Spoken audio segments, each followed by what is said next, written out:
तो कैविटेशन जो है वही मेन रीजन है वेपर प्रेशर को पढ़ने का। दैट इज वाई हम पहले वेपर प्रेशर पढ़ेंगे, उसके बाद हम पढ़ेंगे cavitation. So let's dive into this lecture.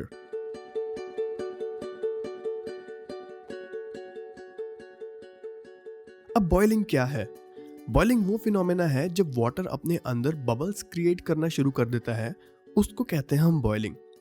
अब वो जो बबल हैं वो दो थर्मोडायनेमिक प्रॉपर्टीज से क्रिएट हो सकते हैं। पहला, अगर हम टेम्परेचर को बढ़ा दें। दूसरा, अगर हम प्रेशर को घटा दें। तो सबसे पहले देखते हैं कि टेम्परेचर को बढ़ाने से बबल्स कैसे क्रिएट होते हैं। तो जब हम कोई भी फ्लूइड सिस्टम का टेम्परेचर इंक्रीज करते हैं तो जो उसकी मॉलिक्यूल की एनर्जी है वो इंक्रीज हो जाती है। अब मॉलिक्यूल की एनर्जी इंक्रीज हो जाती है तो वो अपने आसपास के मॉलिक्यूल्स से ज़्यादा बॉन्डिंग नहीं बना पाता। वो चाहता है मैं इन मॉलिक्यूल्स को छोड़ दूं। तो जो लिक्विड के मॉलिक्यूल्स हैं वो उस पॉइंट से स्टीम में कन्वर्ट होना शुरू हो जाते हैं और बबल्स जो है वो क्रिएट होना स्टार्ट हो जाते हैं। तो आपने देखा होगा कि कंटेनर के बॉटम में जहाँ पे सबसे ज़्यादा हीट का इफेक्ट होता है वहीं पे ही जो बबल्स हैं वो क्रिएट हो रहे होते हैं सबसे ज़्यादा, और वो बबल्स उसी लिक्विड के होते हैं जो स्टीम में कन्वर्ट हो रहा है। अब चलते हैं हमारे नेक्स्ट रीजन के पास, लेकिन उससे पहले मुझे आपका थोड़ा सा एक कॉन्सेप्ट जो है वो बिल्ड करना होगा, जिसके लिए मुझे आपको थोड़ी सी थ्योरी बतानी होगी। तो सबसे पहले चलते हैं उस थ्योरी के पास।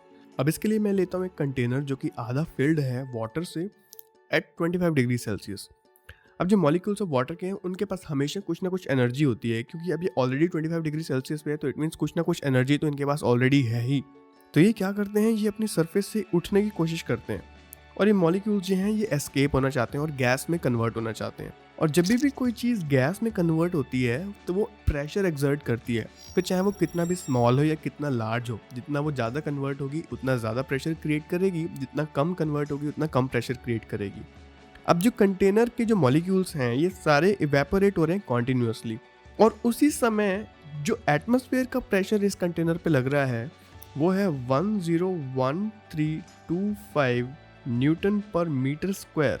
तो ये वो प्रेशर है जो एयर के मॉलिक्यूल्स हमारी अर्थ पे लगा रहे हैं और उस अर्थ पे जितने भी सरफेसेस हैं उन सब पे लगा रहे हैं। अब क्योंकि ये जो वाटर सरफेस है ये भी अर्थ पे एग्जिस्ट करती है, तो इस पे भी इतना ही प्रेशर लग रहा होगा। अब इन मॉलिक्यूल्स पे कॉन्टिन्यूसली 1,01,325 न्यूटन पर मीटर स्क्वायर का जो प्रेशर है वो लगता जा रहा है। और उन मॉलिक्यूल्स को जैसे ही वो गैस में कन्वर्ट हो रहे हैं ना, तो उस मॉलिक्यूल्स को इस प्रेशर को पास करना है, तब जाके जो बॉटम में मॉलिक्यूल्स प्रेजेंट हैं उनकी बारी आएगी इवेपोरेट होने की, और वो गैस में कन्वर्ट होंगे और बबल्स फॉर्म होने शुरू हो जाएंगे। और जब बबल्स फॉर्म होते हैं तो हम उसको कहते हैं बॉइलिंग की कंडीशन। लेकिन 25 डिग्री सेल्सियस पे वाटर के मॉलिक्यूल्स के पास इतनी एनर्जी नहीं है कि वो एयर के मॉलिक्यूल्स के प्रेशर को रेजिस्ट कर पाए, तो तभी हम उसको एक्स्ट्रा एनर्जी प्रोवाइड कराते हैं in the form of heat. तभी उसके लिए ईजी हो जाता है कन्वर्ट होना स्टीम में। तो ओवरऑल कंक्लूजन ये निकल के आता है कि जितना प्रेशर हमारे ऊपर लग रहा है हमें उस प्रेशर को पार करना होगा अगर हमें अपने लिक्विड को बॉइलिंग कंडीशन में लाना है। और वो पार हम तभी कर सकते हैं जब हम उसके इक्वल एंड अपोजिट रिएक्शन लगाएं अपनी तरफ से, मतलब एक प्रेशर क्रिएट करें हमारी तरफ से, तो तभी वो जो प्रेशर है वो काउंटर बैलेंस हो पाएगा। और वही प्रेशर जो एक्स्ट्रा हमें लगाना होता है उस प्रेशर को काउंटर बैलेंस करने के लिए, उसको कहते हैं हम वेपर प्रेशर। अब इसी कहानी को मैं दूसरे शब्दों में आपको बताता हूँ। अब मैंने लिया एक क्लोज्ड कंटेनर और उसमें को हाफ फिल किया है वाटर से। अब क्या है, मैं इस कंटेनर को हीट कर रहा हूँ तो जो लिक्विड के मॉलिक्यूल्स हैं वो इवेपोरेट हो रहे होंगे कॉन्टिन्यूसली। अब एयर के पास खुद के मॉलिक्यूल्स हैं, लेकिन उनके मॉलिक्यूल्स में स्पेसेस इतने ज़्यादा हैं कि वो दूसरे मॉलिक्यूल्स को आने के लिए जगह दे सकती है। क्या होता है कि वाटर के मॉलिक्यूल्स एयर के मॉलिक्यूल्स में अपनी जगह बना लेते हैं, लेकिन एक ऐसा टाइम आता है कि एयर के पास भी जगह नहीं बचती, तो जो एयर है वो सारी की सारी सैचुरेट हो जाती है। उस सैचुरेशन पॉइंट पे जो वाटर के वेपर्स प्रेशर एक्सर्ट करते हैं कंटेनर्स की वॉल्स पे और अपने खुद के लिक्विड पे, उसको कहते हैं हम वेपर प्रेशर। और यूजुअली वाटर के लिए ये होता है 100 डिग्री सेल्सियस पे, जब एटमॉस्फेरिक प्रेशर हो 101325 न्यूटन पर मीटर स्क्वायर। तो वाटर के लिए ये फिगर्स हमें नॉर्मल कंडीशन पे देखने को मिलती हैं।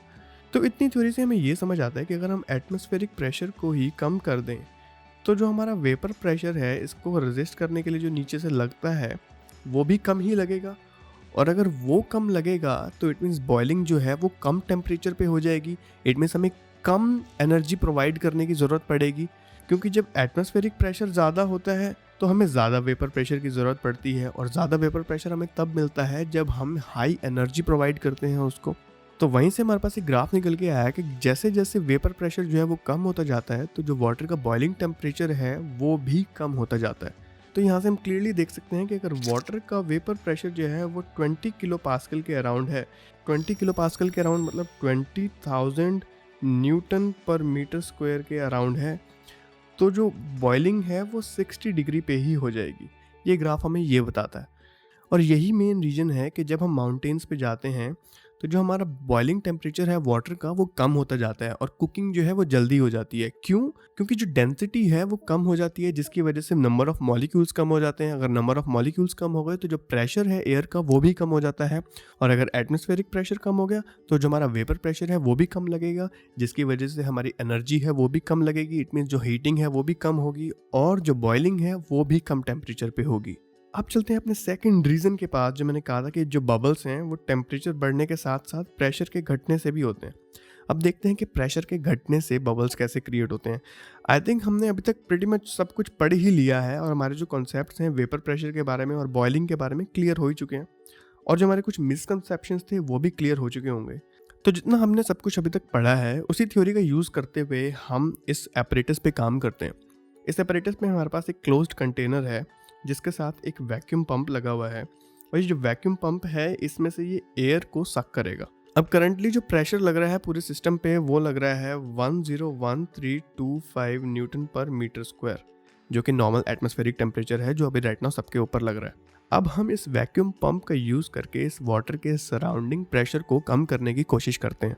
तो करंटली अभी इस पे 101325 न्यूटन पर मीटर स्क्वायर का प्रेशर जो है वो लग रहा है, जो इसके मॉलिक्यूल्स को बॉइलिंग से रोक रहा है। लेकिन जब हम इस वैक्यूम पंप से इस प्रेशर को कम करने की कोशिश करते हैं और नियरली ज़ीरो तक लेके आते हैं, नियर ज़ीरो तक, तो जो बॉइलिंग है वो स्टार्ट हो जाती है, और जो स्टीम के बबल्स हैं वो बनना शुरू हो जाते हैं लो प्रेशर पे। प्रेशर कितना कम कर दिया हमने, और यही मेन रीज़न है कि हम इस चीज़ को क्यों पढ़ रहे हैं।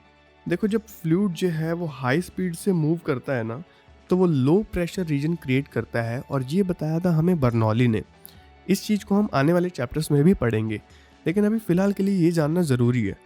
और जब प्रेशर जो है वो कम हो जाता है और वेपर प्रेशर से भी नीचे पहुंच जाता है, किसी भी पर्टिकुलर टेम्परेचर का जो वेपर प्रेशर होगा उससे भी जो नीचे पहुंच जाता है, तो तब ना लिक्विड में बॉइलिंग स्टार्ट हो जाती है, और बबल्स जो हैं, स्टीम के बबल्स जो हैं वो फॉर्म होना शुरू हो जाते हैं। अब क्योंकि जो लिक्विड है वो हाई स्पीड से मूव कर रहा है ना, तो वो उन बबल्स को भी आगे तक ले जाता है। अब ये तो था लो प्रेशर रीजन जहाँ पे ये बबल्स क्रिएट हुए। अब ये जो बबल्स हैं फॉर्म होके आगे पहुँच गए, और सपोज़ कीजिए यहाँ पे आ गया हाई प्रेशर रीजन। तो जैसे ही ये बबल्स जो हैं हाई प्रेशर रीजन में एंटर करेंगे ना, ये बबल्स कोलैप्स हो जाएंगे। मतलब ये with in a fraction of second फिर से एक वाटर मॉलिक्यूल बन जाएंगे, और जैसे ही ये कोलैप्स होता है ना, इस प्रोसेस में जो एनर्जी रिलीज होती है वो बहुत हाई अमाउंट की होती है, और जैसे ही वो एनर्जी रिलीज होती है हमें एक शॉक महसूस होता है, जिसका एक एक्सप्लोसिव सा साउंड होता है, और उसमें कुछ वाइब्रेशंस भी होती हैं। और अगर ये एक्सप्लोजन किसी सरफेस के साथ हो जाए ना, तो ये उस सरफेस में एक कैविटी क्रिएट कर देती है। कैविटी का मतलब ये उस सरफेस को इरोड कर देती है, और इरोड का मतलब उस सरफेस को बिल्कुल ही ख़राब कर देती है। मतलब वहाँ पे गड्ढे पड़ने लग जाते हैं, और ये जिस भी मशीन के अंदर हो रहा होगा ना, ये उसकी हाइड्रोडायनेमिक परफॉर्मेंस को बिल्कुल बर्बाद कर देगी। और ये हमें देखने को मिलता है पंप्स में, प्रोपेलर्स में, टरबाइंस में, पाइप्स में भी देखने को मिलता है।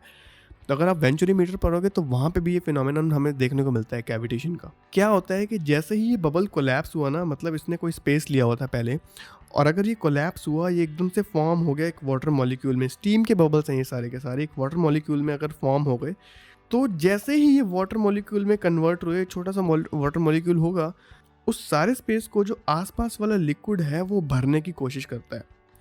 अब क्योंकि इन्होंने एक ये कैविटी क्रिएट कर दी, तो इस फिनोमेना को हम कहते हैं कैविटेशन। और अगर इस फिनोमेना में एक लाइट भी प्रोड्यूस हो तो उसको कहते हैं हम सोनोलुमिनेसेंस। अगर हमें ये पता करना है कि कोई सिस्टम जो है हमारे पास वो कैविटेट हो सकता है या नहीं हो सकता, तो उसके लिए हमें एक फॉर्मूला मिला जो था सिग्मा, जो कि है cavitation number is equal to atmospheric pressure minus vapour pressure divided by half rho V square. अब ये जो सिग्मा है ये हमें बताता है कि कैविटेशन किसी मॉडल में पॉसिबल है या नहीं है। अब पी ए जो है वो एटमॉस्फेरिक प्रेशर है, पी वी है वेपर प्रेशर, रो है इसकी डेंसिटी, वी है इस सिस्टम की वेलोसिटी जो फ्लूइड सिस्टम है हमारे पास। अब ये कैविटेशन नंबर हमें ये तो बताता ही है कि इसमें कैविटी हो सकती है या नहीं हो सकती, लेकिन ये हमारे काम कहाँ आता है।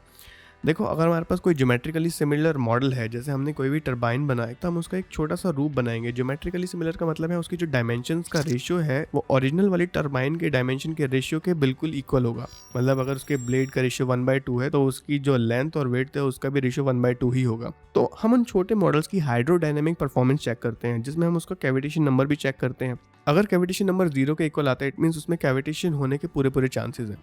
अब 0 कब होगा? जब एटमॉस्फेरिक प्रेशर वेपर प्रेशर के इक्वल हो जाए, जब P A equal to P V हो जाए, या वेपर प्रेशर एटमॉस्फेरिक प्रेशर के इक्वल हो जाए, तब जो है ये वैल्यू कितनी हो जाएगी? सिग्मा इज इक्वल टू 0, जो हम पढ़ के आ रहे हैं कि एटमॉस्फेरिक प्रेशर वेपर प्रेशर के इक्वल हो जाता है तो बॉइलिंग हो जाती है। बॉइलिंग में बबल्स क्रिएट होते हैं, बबल्स में फिर वो कैविटेशन का कारण होते हैं। तो अगर सिग्मा 0 हो जाए तो वो जो सिस्टम है उसमें कैविटेशन के पूरे चांसेस हैं, और ये एक डायमेंशनलेस पैरामीटर है। अब हम अपनी मशीन्स को कैविटेशन से बचा सकते हैं, या तो हम लो प्रेशर रीजन को बनने ही ना दें, लेकिन कई बार ऐसा होता है कि लो प्रेशर रीजन बन ही जाता है कैसे ना कैसे करके, तो हम कोशिश करते हैं कि उसका जो मटेरियल है उसको इम्प्रूव करने की कोशिश करें।